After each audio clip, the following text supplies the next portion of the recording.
প্রান্তিক স্টেশন হলেও ভারতের রেল মানচিত্রে ধীরে ধীরে জায়গা করে নিচ্ছে রায়গঞ্জ রেল স্টেশন। কেন্দ্র সরকারের বিভিন্ন রেল স্টেশন পুনর্নির্মাণের ছোঁয়াও লেগেছে রায়গঞ্জে। নতুন রূপে সেজে উঠতে চলেছে রায়গঞ্জ স্টেশন। তবে এখনও রেলযাত্রীদের বেশ কিছু সমস্যার সম্মুখীন হতে হয় নিত্যদিন, যার মধ্যে অন্যতম 2 নম্বর প্ল্যাটফর্মে পর্যাপ্ত পরিমাণ আলোর অভাব। নতুন শেড নির্মাণ হলেও তাতে আলো ব্যবস্থার কাজ এখনও অসম্পূর্ণ, আর সেই কারণেই অন্ধকারের মধ্যে ট্রেনে ওঠানামা করতে সমস্যাও হচ্ছে যাত্রীদের। অল্প বা মাঝবয়স্করা বিষয়টিকে মেনে নিলেও বিপজ্জনক হয়ে দাঁড়াচ্ছে বয়স্ক যাত্রীদের ক্ষেত্রে। বিশেষত রাধিকাপুর কলকাতা এক্সপ্রেস রায়গঞ্জ স্টেশন থেকে রাত 9:30 নাগাদ ছাড়াই বেশ অন্ধকারের মধ্যেই অভ্যস্ত হতে হচ্ছে যাত্রীদের। শুধু তাই নয়, 1 নম্বর বা 2 নম্বর কোনো প্ল্যাটফর্মে কোচ পজিশন লোকেটার এখনো পর্যন্ত বসেনি, যার ফলে নিত্য যাত্রীদের টিকিট অনুযায়ী তাদের কোচ পজিশন জানতে হিমশিম খেতে হচ্ছে। এ বিষয়ে কলকাতা যাত্রী বিদ্যুৎ কুমার সাহা জানান, প্ল্যাটফর্মে অন্ধকার থাকায় ট্রেনে ওঠানামার অসুবিধার সঙ্গে সঙ্গে নিরাপত্তার বিষয়টিও চিন্তায় ফেলেছে তাদের।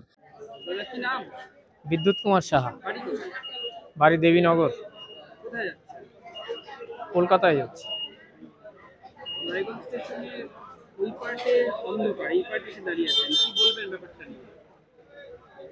বলবো বলতে রায়গঞ্জ স্টেশনে যা দেখা যাচ্ছে আরো লাইট হলে ভালো হতো।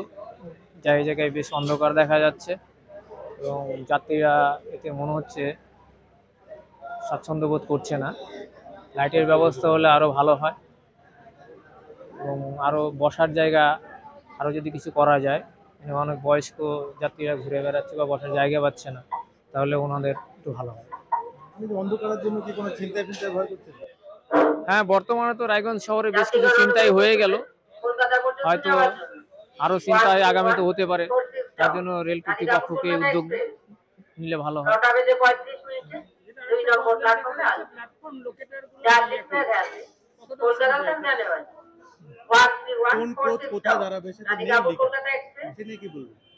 হ্যাঁ, এরকম একটা ডিসপ্লে তো অনেক স্টেশনেই থাকে। এই ডিসপ্লেটা থাকলে আমরা যারা যাত্রীরা আছি তাদের কোথায় কে দাঁড়াবে তাহলে ভালো হয়।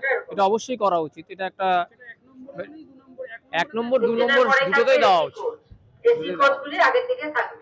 আরেক যাত্রী আনসারুল হক কোচ পজিশন জানতে রোজই রীতিমতো যুদ্ধ করতে হচ্ছে বলে খানিকটা বিরক্তি প্রকাশ করেন। আনসারুল হক, কোথায় যাবে? আমি যাব হাওড়াতে।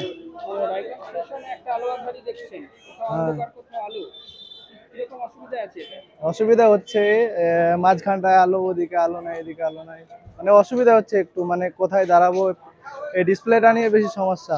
মানে আমার S1 এ আছে, আমার S2 এ আছে, কোথায় দাঁড়াবো? এখানে তো ডিসপ্লে নাই, কিভাবে দাঁড়াবো ওটা নিয়ে সমস্যা হচ্ছে একটু। হ্যাঁ, দেখা যায় অন্য অন্য স্টেশনে থাকে, নেই, দুটোতে নেই। হ্যাঁ, অসুবিধা হয়। এটা ব্যবস্থা করা হোক যাতে সুবিধা হয় যাত্রীগণের। অন্ধকারটা কাটিয়ে যায়। হ্যাঁ, অন্ধকারটা কাটিয়ে যায়। যদিও 2 নম্বর প্ল্যাটফর্মে আলো লাগানোর ব্যাপারটিতে আশ্বস্ত করেন স্টেশন ম্যানেজার রাজু কুমার। তিনি জানান, আগামী সপ্তাহ খানিকের মধ্যেই আলো লাগানোর কাজ সম্পূর্ণ হবে। তবে কোচ পজিশন লোকেটারের ব্যাপারে তিনি কিছুই জানাননি।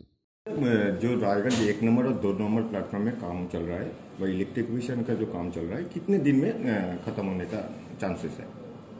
1 नंबर प्लेटफॉर्म का एक्सटेंशन हो रहा है, वो अभी फुल लेंथ प्लेटफॉर्म हो जाएगा। 2 नंबर प्लेटफॉर्म और सर्कुलेटिंग एरिया का भी रिनोवेशन हो रहा है। काम काफी तेजी से चल रहा है, उम्मीद करते हैं कि जल्दी ही खत्म हो जाएगा। আপনি কি কিডনির রোগে ভুগছেন? তাহলে আর দেরি না করে আজই আসুন আপনার এলাকার একমাত্র বিশ্বস্ত প্রতিষ্ঠান জীবন রেখাতে। এখানে বিশেষজ্ঞ নেফ্রোলজিস্ট ডাক্তাররা লেজার ট্রিটমেন্টের মাধ্যমে রোগীদের সমস্ত ধরনের কিডনির এবং প্রোস্টেটের অপারেশন করে থাকেন। রোগী দেখছেন nephrologist doctor Arkaprabha Chakraborty, SSKM hospital, Kolkata. Doctor Sunil Kumar, Apollo hospital, Kolkata. Doctor Pinaki Mukherjee, NRS hospital, Kolkata. এছাড়াও এখানে প্রতিদিন অপারেশন করছেন ও বহির্বিভাগের রোগী দেখছেন ইউরোসার্জন ডক্টর আতার কাশিম, PG হসপিটাল, কলকাতা। তাছাড়াও এখানে স্বাস্থ্যসাথী কার্ড ও ওয়েস্ট বেঙ্গল হেলথ স্কিমের সুবিধা রয়েছে। আমাদের ঠিকানা রায়গঞ্জ, উকিলপাড়া। বিশদে জানতে কল করুন 8373066655 অথবা 8373066644 এই নম্বরে। রায়গঞ্জ থেকে নিজস্ব প্রতিনিধি রিপোর্ট, টাইমস 14 বাংলা। সব মাই চায় মেয়েকে রাজরানীর মতন সাজাতে, সাজিয়ে তুলতে চায় সোনার গয়নায়। ওরিয়েন্ট জুয়েলার্স, সোনা যা সর্বক্ষণের।